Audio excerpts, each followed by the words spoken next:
Hi, today we're going to talk about this is a peppermint plant, a little bit ripe. Actually, it's very good. I can even smell it.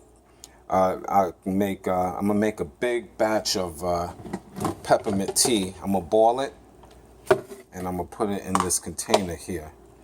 Very good for freshening your breath, good for your digestion, and many other things that I'm gonna have listed and posted in the description box.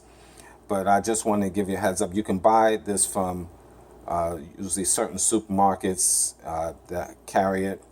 I'm gonna blend the whole thing because I had this for a little bit, so I'm gonna put it in the blender.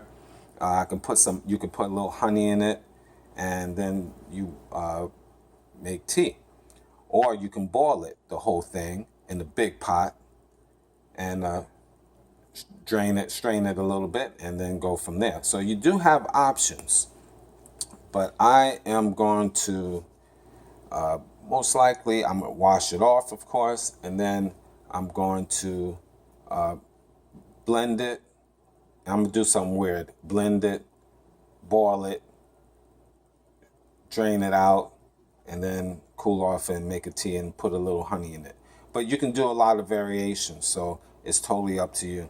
But I just wanted to show you, give it heads up. I discussed peppermint tea before, the benefits, but this right here, I just wanted to show you the raw peppermint. And if you have the peppermint plant, I should say, and if you do have a big backyard or a nice sizable yard to grow peppermint, it will be very good.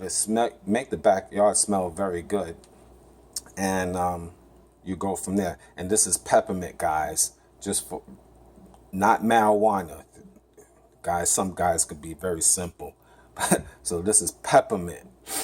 So just wanted to give you a heads up, and again, something to look into.